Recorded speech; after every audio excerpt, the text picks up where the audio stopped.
کی آواز اللہ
جو شخص اچھی طرح وضو کرے اس کے گناہ اس کے جسم سے نکل جاتے ہیں، یہاں تک کہ اس کے ناخن کے نیچے سے بھی نکل جاتے ہیں۔ جیسے کہ انسان چہرہ دھو رہا ہے، انگلیوں سمیت ہاتھوں کو دھو رہا ہے، پیر دھو رہا ہے، یہاں سے اس کے گناہ جھڑ رہے ہیں۔ اور مزید یہ بھی فرمایا گیا اس کے انگلیوں کے جو ناخن، پیروں کی انگلیوں کے جو ناخن ہے اس کے نیچے بھی کیا ہے، گناہ چھپے ہوئے رہتے ہیں۔ یہاں سے بات یہ بھی سمجھ میں آتی ہے کہ اتنا تو معلوم ہوا، اور ہم آپ کو مزید سمجھانے کی کوشش کرتے ہیں۔ یعنی ناخن کے نیچے بھی کیا گناہ چھپے ہوئے رہتے، گناہ رہتے ہیں۔ تبھی تو حضور نے کہا ناخن کے نیچے کے بھی گناہ کیا کرو، جھڑ جاتے ہیں وضو کی برکت سے، وضو کرنے سے۔ تو وضو ہمارے لیے کتنی اہمیت کا حامل ہے۔ وضو گناہوں کو بھی جھڑا رہا ہے، ہمیں پاک بھی کر رہا ہے، ہمیں صاف بھی کر رہا ہے۔ ہمیں عبادت کے لیے کیا ہے، وضو بے پناہ ضروری ہے۔ تو ایسے وضو کو ہم کرنے میں کیا ہے، ٹال مٹول کرتے رہتے ہیں۔ چلو باقی وقتوں کی بات تو الگ، جیسے ابھی سونے جا رہا ہے اس وقت وضو کر رہا ہے، مطلب اس وقت اکثر لوگوں کو دیکھا گیا، بچوں کو بھی دیکھا گیا، نماز کے لیے وضو فرض ہے، ایسے وقت میں بھی کیا بولو، وہ وضو میں ٹال مٹول کرتے ہیں اور کیا ہے، وضو کو صحیح نہیں کرتے۔ برسوں سے کیا بولو، اسی اجتماع کے ذریعے وضو کے درس کو دیتے ہوئے آ رہے ہیں اور یہاں بیٹھ کر کے سنتے ہوئے آ رہے ہیں۔ تو آپ بھی سن رہے ہیں، اس کے باوجود بھی نمازوں کے وقت ہمارا وضو کیا بولو، جس طرح ہونا تھا ویسا ہوتا ہوا نظر نہیں آ رہا ہے۔ اس کی کیا وجہ ہے؟ اس کی وجہ یہ ہے ہم نے وضو کو سمجھا ہی نہیں ہے، سمجھ کر کے کیا ہے، وضو ہم نے کیا ہی نہیں ہے۔ اس لیے بس وضو کا معنی ہے چہرے کو دھو لے، ہاتھوں کو دھو لے، کیا بولو، پیروں کو دھو لے۔ ہمیں نہ وضو کے مکروہات کا علم ہے، وضو کے کیا کتنے فرائض ہیں اس کا بھی ہمیں اکثر کیا بولو لوگوں کو علم نہیں ہے۔ وضو کے اندر کیا کیا سنتیں ہیں اس کا بھی ہمیں علم نہیں ہے۔ پھر ایسے وضو سے کیا ہے، گناہ چھڑنے کی تو بات دور، کیا ہے، ہمارے جن جن اعضاء پر جو گندگی لگی ہے وہ بھی صاف نہیں ہو۔ ایسے وضو سے ہمارے جیسے ہاتھوں پہ لگی ہے، چہروں پہ گرد غبار لگی ہے، یہ تک بھی صحیح سے کیا بولو صاف نہیں ہوتا ہے، ہمارا وضو ایسا ہے۔ تو پھر آپ کے ذہن میں سوال پیدا ہو رہا ہے، ہوگا پھر کیسا وضو کرے گا، کیا ہے لگڑتے اپنی زبان میں کیا بولو، چہرے کو ہاتھوں کو کیا ہے لگڑتے بیٹھے، کیا ایسا وضو نہیں۔ پانی کو اس طریقے سے بہانا ہے چہرے پہ، ہاتھوں کو، تو یہ تصور کرتے ہوئے، یہ دماغ کے اندر خیال لیتے ہوئے ہمیں وضو کرنا ہے، یہ وضو مجھے اللہ کی عبادت کی طرف بھی لے جا رہا ہے، یہ وضو مجھے گناہوں سے پاک بھی کر رہا ہے، یہ وضو مجھے صاف بھی کر رہا ہے، اور اسی وضو کے پانی سے میرے گناہ دھلے جا رہے ہیں۔ ان خیالات کے ساتھ جب وضو کرتا ہے اس بندے کے گناہ کیا وضو کی برکت سے جھڑ جاتے ہیں، اور اس کے بعد میں کیا ہے، انگلیوں کے ناخنوں کے نیچے کے گناہ بھی کیا جھڑ جاتے ہیں۔ ہمارا حال وضو کر رہے ہیں تو بات کر رہے ہیں، ہمیں پتا ہے وضو کی وقت کیا ہے، فضول باتیں نہیں کرنا، مکروہات کے اندر شامل کیا گیا ہے، پھر بھی کیا باتوں پہ باتیں ضروری نہیں ہے۔ علم والا جس کا وضو کا علم ہے وہ بھی کرنا ہے، جس سے نہیں ہے وہ بھی کرنا ہے۔ بتایا گیا جب وضو کرنے کے لیے بیٹھتا ہے انسان، اس کے سر پر چار فرشتے کیا ہے، ایک نورانی چادر کو تان کر کے چادر کے چاروں کونوں کو پکڑ کر کے کھڑے ہو جاتے ہیں. نورانی چادر وضو کی وہ فرشتے لے کر آتے ہیں، اگر کہ جو وضو کرنے والے کے سر پر تان کر کے چادر کے چاروں کونوں کو پکڑ کر کے کھڑے ہو جاتے ہیں. اگر وہ کوئی بے ضروری بات کرتا ہے تو ایک فرشتہ چادر کا کونا چھوڑ کر کے چلے جاتا. پھر دوسری کوئی بات کر لیا بے ضرورت، دوسرا بھی چھوڑ کے چلے جاتا. تیسری بھی بات کر لیا بے ضرورت، تیسرا فرشتہ بھی چھوڑ کر کے چلے جاتا ہے. یہاں تک کہ چوتھی مرتبہ بھی بے ضرورت کی بات کرتا ہے تو چوتھا فرشتہ بھی اس نورانی چادر کو لپیٹ کر کے وہاں سے چلے جاتا ہے. اسی لیے ہمیں وضو کی نورانیت حاصل نہیں ہوتی. تو اسی لیے کیا ہے بے ضرورت کی باتوں کو کیا ہاتھ کے اندر شامل کیا گیا، اس سے بچے. تو اسے بے پناہ کیا بولو فائدہ ہے. ہم باتیں کرتے رہیں گے، ہم پتہ نہیں کہ میں چہرہ دھو رہا ہوں یا کونیوں کو دھو رہا ہوں، کیا کلی کیا یا ناک میں پانی ڈالا، کچھ کیا کچھ نہیں کیا، اس کنفیوز میں رہتا ہے. تو بہتر کیا ہی ہوگا کہ ہم باتوں کو چھوڑیں اطمینان کے ساتھ، پورے فرائض اور سنتوں کو مکروہات کو ذہن کے اندر محفوظ کر کے تو عبادت کے لیے سکون حاصل کرنے کے لیے اور گناہوں کو جھڑانے کے لیے تو ان تصورات کے ساتھ ہم وضو کریں گے. پھر کیا ہے ایسے وضو سے بندے کے گناہ کیا جھڑ جاتے ہیں، بندہ پاک و صاف ہوتا ہے. آپ دیکھیں اللہ والوں کی نظر کے اندر یہ تاثیر تھی. امام اعظم ابو حنیفہ رضی اللہ تعالیٰ عنہ ایک مرتبہ تشریف فرما تھے، ایک نوجوان نے آیا حاضر کے وضو کر رہا تھا، اس کے وضو سے نکلتے ہوئے پانی سے کیا بولو گناہ جھڑ رہے، یعنی وہ پانی کیا ہے ایک دم سیاہ بن کر کے نکل رہا تھا.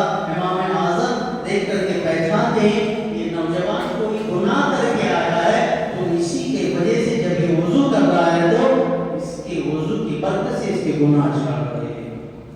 تو وضو بے شمار ہمیں فائدے پہنچاتا ہے. تو پیارے آقا علیہ الصلوۃ والسلام کے پیارے دیوانوں، وضو کے مرتبے کو، وضو کے فضیلت کو ہمیں سمجھ کر کے وضو کرنے کی اللہ تعالیٰ مجھے آپ کو توفیق عطا فرمائے.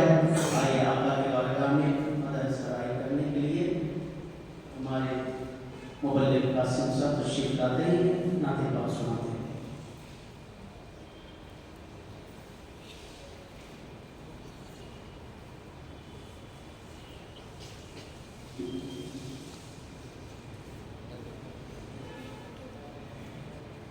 السلام علیکم ورحمۃ اللہ وبرکاتہ. میرے پیارے آقا علیہ الصلوۃ والسلام کے پیارے دیوانوں، کچھ سننے اور سنانے سے ہم اور آپ مل کر آپ کا ایماندار مدینے کی تاجدار دونوں عالم کے مالک و مختار جناب احمد مجتبیٰ محمد مصطفیٰ الرحمۃ اللہ صلی اللہ علیہ وسلم کی بارگاہ میں میں جس طریقے سے پڑھاتا ہوں آپ بھی میرے ساتھ درود پاک پڑھنے کی کوشش کریں.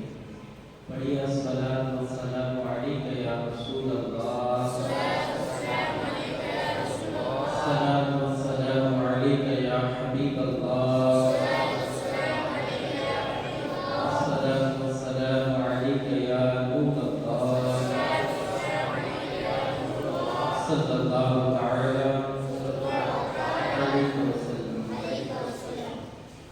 صلی اللہ علیہ یا رسول اللہ وسلم علیہ یا حبیب اللہ. اٹھی نظر تم کے کرم پر ٹہر گئی، دل کیا سنور گیا، میری قسمت سنور گئی. ہجر نبی میں یار کعبے اثر گئی، تڑپے جو ہم یہاں تو مدینے خبر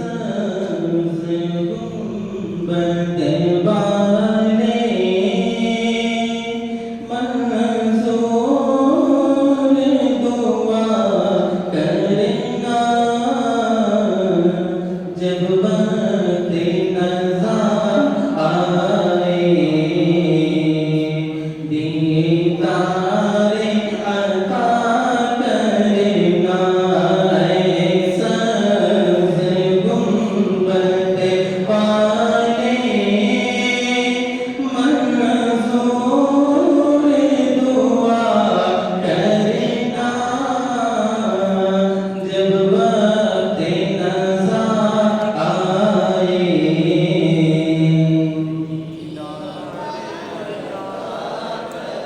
اے نور خدا آ کر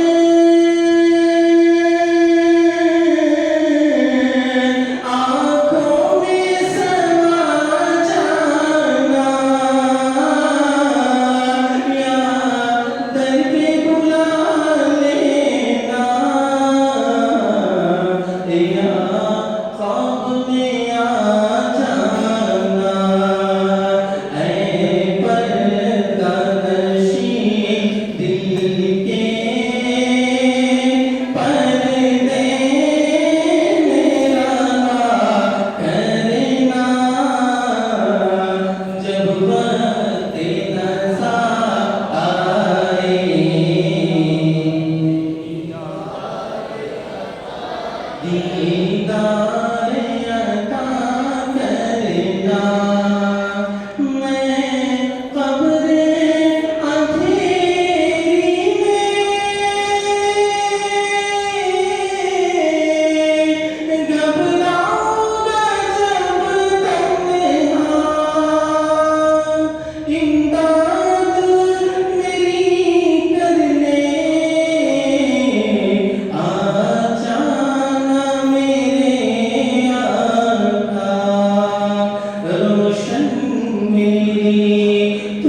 الحمد لله رب العالمين والعاقبة للمتقين والصلاة والسلام على سيدنا وسيد الأنبياء والمرسلين وعلى آله وأصحابه الطيبين الطاهرين أما بعد فأعوذ بالله من الشيطان الرجيم بسم الله الرحمن الرحيم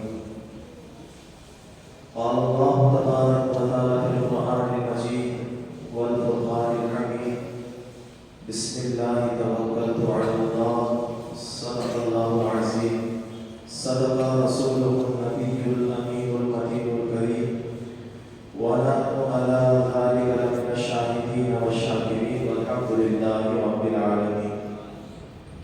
برادران ملت اسلامیہ و حاضرین بزم سنی اجتماع السلام علیکم ورحمۃ اللہ وبرکاتہ. پڑھیں آواز بلند الصلاۃ والسلام علیک یا رسول اللہ، الصلاۃ والسلام علیک یا حبیب اللہ، الصلاۃ والسلام علیک یا نبی اللہ صلی اللہ علیہ وسلم.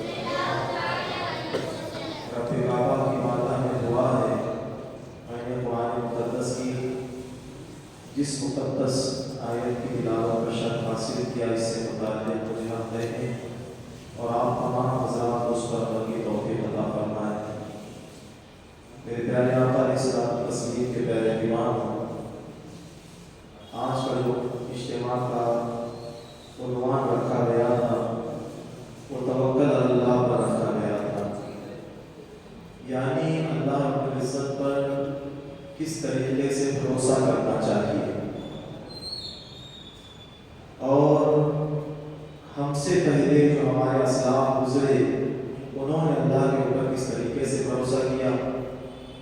اللہ کی عطا کردہ توفیق سے انشاءاللہ تعالی آج ہم ان چیزوں کو جاننے کی کوشش کریں گے. اللہ رب العزت ارشاد فرماتا ہے اللہ کے نام سے شروع، اللہ کے نام سے شروع اور میں نے اللہ ہی پر بھروسہ کیا. اللہ بندے سے اس چیز کا مطالبہ کر رہا ہے اور کہہ رہا ہے جو ہم پر بھروسہ کر لیتے ہیں ہم ان کے لیے کافی ہو جایا کرتے ہیں. آج ہمارے معاشرے کا جائزہ لیں، ہم نے جتنا یقین جتنا بھروسہ اپنے باپ پر کیا اتنا بھی بھروسہ ہم نے اپنے خدا پر نہیں کیا. جتنا یقین جتنا بھروسہ اپنی والدہ پر ہم نے کیا الا ماشاءاللہ اتنا بھی یقین اور بھروسہ اپنے خدا پر نہ کر سکے. جتنا یقین جتنا بھروسہ اپنی اولاد پر ہم نے کیا اور یقین اور بھروسے کی توقع رکھی، اتنے بھروسے اور اتنی یقین کی توقع ہم نے اپنے خدا کے سامنے پیش کرنے کی کوشش نہیں کی. المختصر بتانے کا یہ مقصد ہے کہ ہم لوگ جتنا یقین جتنا بھروسہ اپنے گھر والوں پر، اپنے عیش و اقارب پر، اپنے دوست و احباب پر کرتے ہیں، اتنا بھروسہ کہ اگر ہم خدا کی ذات پر کر لیتے تو آج ہماری دنیا بھی کامیاب ہوتی بھی نظر آتی ہے، آخرت تو سور ہی جایا کرتی. یہ حال ہوتا. مگر اکثر ہماری قوم کا حصہ دنیائی اعتبار سے دنیا میں اس طریقے سے مصروف ہو گیا، مشغول ہو گیا کہ خدا پر جس طریقے سے تمام قبول بھروسہ کرنا چاہیے تھا وہ بھروسہ کرنے سے قاصر ہو گئے. میں آپ کو مثال دے کر بتاؤں بھروسہ اللہ پر کس انداز و طریقے سے ہونا چاہیے. ایک بندہ ہے دریا میں گوتے لگا کر ڈوب رہا ہے، تیرنا نہیں آتا. اب ڈوبنے والے بندے کی تمنا کیا ہوگی، خواہش کیا ہوگی؟ آپ بھی جانتے ہیں، میں بھی جانتا ہوں کہ اس کے زبان پر، اس کے لبوں پر ایک ہی جملہ ہوگا کہ مجھے بچاؤ، میں بچنا چاہتا ہوں، میں مرنا نہیں چاہتا. ہے یہ بات صحیح ہے؟ میں بچنا چاہتا ہوں، مجھے بچاؤ. اب بچانے والا مشرک آ رہا ہے، مومن آ رہا ہے، کون آ رہا ہے، فلاں آ رہا ہے، فلانی آ رہی ہے، یہ نہیں دیکھے گا. وہ اپنی زندگی بچانے کا طریقہ سوچے گا. اب کوئی بھی اس دریا میں ناؤ کے ذریعے آئے، کسی تیراک کے ذریعے تیرتا ہوا آئے، آنے کے بعد اسے بچانے کی کوشش کرے تو اب وہ بچنے والا جو ڈوب رہا ہے وہ یہ نہیں پوچھے گا کہ تو کیوں مجھے بچانے آئے، تو کیوں مجھے بچانا چاہتا ہے. یہ سوال نہیں کرے گا بس اپنی زندگی بچانے کا وہ سوچے گا. کوئی بھی اسے بچانے کے لیے آئے اس کے ہاتھ میں ہاتھ دے کر ڈوبنے والا انسان کیا ہے اس کے ذریعے تیرتا ہوا نظر آئے گا. جب دنیا کے انسان کی حالت ہے یہ سوچ ہے کہ بچنا تو چاہ رہا ہے بچانے والے کو نہیں دیکھ رہا. اپنی زندگی کی ایسی خواہش انسان نے بنا لی ہے, ایسی سوچ و فکر بنا لی ہے, اگر ڈوب رہا ہے تو ڈوبنے والا یہ نہیں دیکھ رہا کہ کون بچا رہا ہے, کہاں سے بچا رہا ہے, بچانے والا کہاں سے آیا. سوال و جواب کچھ نہیں ہو رہا, صرف لبوں پر ایک جملہ جاری مجھے بچا لیا جائے. جب اے نادان انسان, اے اشرف المخلوقات, اے اشرف جہاں جسے اللہ نے اشرف بنا کر پیدا کیا, جب تو ڈوب رہا تھا بچانے والا کوئی بھی آئے تجھے بچا لینے کی تمنا تھی. تو نے دنیا کے انسان اور دنیا کا انسان تجھے جو بچا رہا ہے, نہ تیری پہچان کا نہ تیری شناخت کا, تو نے شناخت دیکھی نہ پہچان دیکھی. اپنے نفس کو بچانے, اپنے وجود کو بچانے کی تجھے کوشش کی. اس پر اتنا بھروسہ اس وقت کر لیا کہ میری جان بچ جائے, بچانے والا کوئی بھی ہو. کاش تو اس رب پر اس انداز و طریقے سے بھروسہ کرتا جیسے تو ڈوبتے وقت اس بچانے والے پر بھروسہ کر رہا ہے. ایک اور مثال آپ نے, ایک انسان گیا کسی مقام پر, اب چاروں طرف آگ کی آگ لگی ہے, اس آگ میں جل رہا ہے, جھلس رہا ہے, آگ کی چپیڑیں اسے محسوس ہو رہی ہیں. اب آگ کی گرمی برداشت سے باہر ہوتی ہوئی نظر آ رہی ہے. اب آگ بجھانے کے لیے کوئی بالٹی میں پانی لے کر آئے, کوئی بھی ہو, اب اسے کیا کہے گا کہ بھائی جلدی سے آگ کو بجھاؤ, میری جان بچاؤ, کیونکہ مجھے اس آگ کی تپش, آگ کی گرمی برداشت نہیں ہو رہی. المختصر بتانے کا مقصد یہ ہے کہ بندہ جب اپنی جان پر بنا آتی ہے تو کسی کی نہیں دیکھتا, کسی کی نہیں سنتا, بس اپنی جان کو بچانے کی کوشش کرتا ہے. جب تیری جان بچانے کی بات آ رہی ہے تو کسی کو محسوس نہیں کر رہا, کسی کی طرف تیری توجہ نہیں. کوئی بھی بچائے اس کے ذریعے تو اپنے آپ کو بچانے کی کوشش کر رہا ہے. جتنا بھروسہ تو اپنی جان کو بچانے کے لیے کسی غیر پر کر رہا ہے, جنت میں جانے کے لیے تو اپنے خدا پر اس طریقے سے بھروسہ کر لیتا تو اللہ کی دنیا بھی سنوارتا, آخرت بھی سنوارتا بنا سکتا. آگے معاملہ ہے مسلمانوں کے درمیان, اکثریت مسلمانوں کی جو کلمہ پڑھنے والے ہیں, جن کی زبانوں سے لا الہ الا اللہ جاری پڑا ہے, زبان سے لا الہ الا اللہ تو کہہ لیتے ہیں, مگر جو قلبی اعتبار سے خدا کی ذات پر بھروسہ ہونا چاہیے اس طریقے سے بھروسہ اکثریت کی نظر نہیں آتا.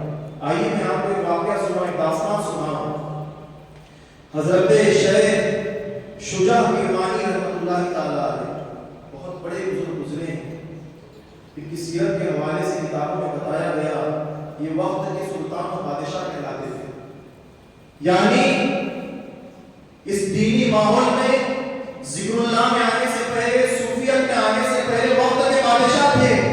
شاہ شجاع کرمانی کہہ کر ان کو پکارا جاتا تھا. ایسے بادشاہ تھے جو کرمان بستی تھی, وادی تھی, قصبہ تھا, اس پر ان کی حکومت تھی, وہاں کے حاکم تھے, فیصلے سنایا کرتے تھے, حکومت چلایا کرتے تھے, رعایا کو سنبھالا کرتے تھے, ہر قوم کا درد پایا کرتے تھے.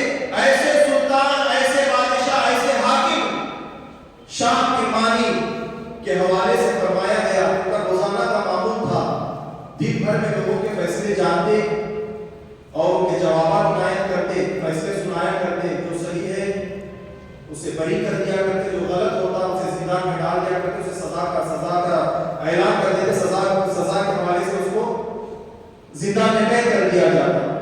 یہ حال تھا. مگر جو وقت ان کو اپنی ذات کے لیے ملتا, روایتوں میں آتا ہے, کتابوں میں لکھا گیا, جب بھی شام ہوتی تو جنگل کا رخ کر لیا کرتے تھے, اپنے گھوڑے پر سوار ہوتے, تیر لیتے, کمان لیتے, اس کے بعد شکار کرنے کے لیے نکل جایا کرتے تھے. جب بھی جاتے شکار کو تو خالی ہاتھ واپس نہیں آتے تھے. اتنے بہترین شکاری تھے کہ جنگل میں اگر داخل ہو جاتے کسی نہ کسی جانور کو زیر کر کے ڈالتے تھے. اتنے شجاعت والے شاہ کرمانی بادشاہ وقت. اتفاق سے ہوا ایسے ایک دن زندگی میں ان کا ایسا آیا کہ شکار کی نیت کی, شکار کے لیے تیر لیا, کمان لی, گھوڑے پر سوار ہوئے, جو ضرورت کی چیزیں جو سارے لی, گھوڑے کو جنگل کی طرف دوڑایا. اب جنگل کے درمیان حصے میں جیسے ہی پہنچے تو وہاں اللہ اللہ اللہ کی ذکر کی صدائیں سنائی دے رہی. اب اس صدا کو